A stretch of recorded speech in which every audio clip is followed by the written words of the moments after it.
En France, environ 3000 Ivoiriens et Africains ont manifesté le week-end dernier devant le Conseil constitutionnel français. Un mouvement de protestation pour dénoncer l'attitude de la communauté internationale en Côte d'Ivoire après le deuxième tour de la présidentielle. Mambo Abbé.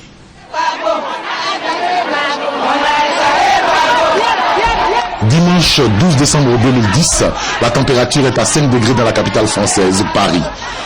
2000 selon la police, 3000 selon les organisateurs en tout cas.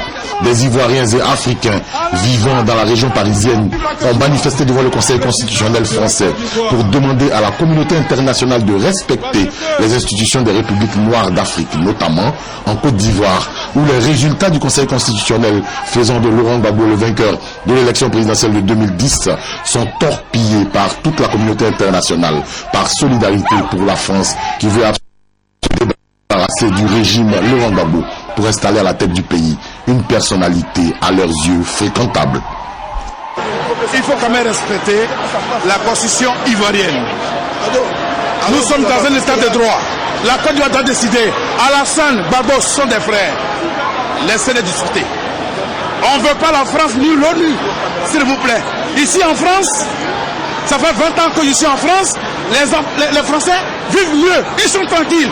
Mais quand il s'agit de l'Afrique, tous les partis se mettent ensemble pour combattre l'Afrique. C'est ce que je demande aux Africains. Avec cette même constitution que les gens dénigrent aujourd'hui, ça avec cet article 48 qu'il a mis à la salle là aujourd'hui, puis Alassane a pu passer pour être candidat aux élections. Aujourd'hui, l'Afrique prend son destin à main. Pendant 50 ans de coopération avec l'Occident, nous avons perdu des êtres humains, des fils, des frères, des sœurs. On a perdu tout ce qui est ressources brutes en Afrique. 50 ans de coopération, ce n'est pas une fête pour l'Afrique. C'est un deuil pour toute l'Afrique, pour tout le continent africain. Les 50 années à venir, nous voulons coopérer avec l'Occident de façon visible et nette, dans le respect de l'Afrique et dans le respect aussi de l'autre. Aujourd'hui, on a choisi Laurent Gbagbo. Il a été élu. L'ONU, c'est qui? L'ONU, c'est une association.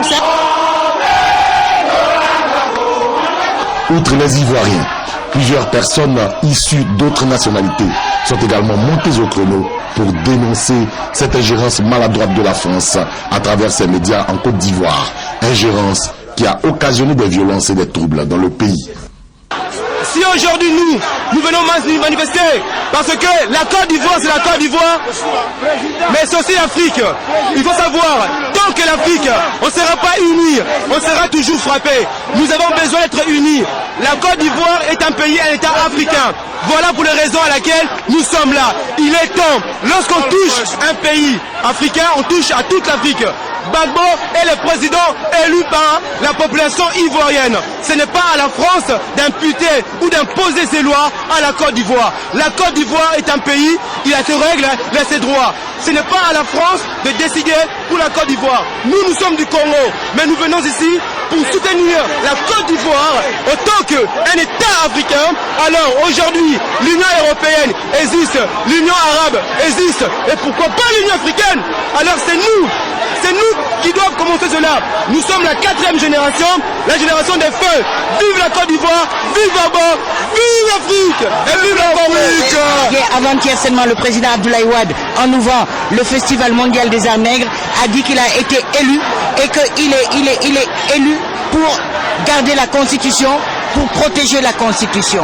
Donc moi, ce que je voudrais dire, tant que Ouattara n'est pas reconnu par la Constitution, il n'est pas président. Je suis désolé. On ne peut pas venir mettre le bordel comme ça dans nos pays. Jusqu'à quand? Ce n'est pas possible. Donc pour moi, le président que je reconnais, c'est le président Laurent Gbagbo. Il faut être honnête, il faut être franc. Et c'est un homme qui a des convictions. C'est peut-être lui qui va même libérer l'Afrique. Les Ivoiriens de la diaspora disent ne pas accepter que soient organisées et planifiées dans leur pays des violences depuis l'extérieur, au nom de certains intérêts ou encore pour satisfaire l'ego de certains individus. Aussi, promettent-ils protester vigoureusement dans toutes les capitales européennes à la même intensité que l'évolution de la situation en Côte d'Ivoire.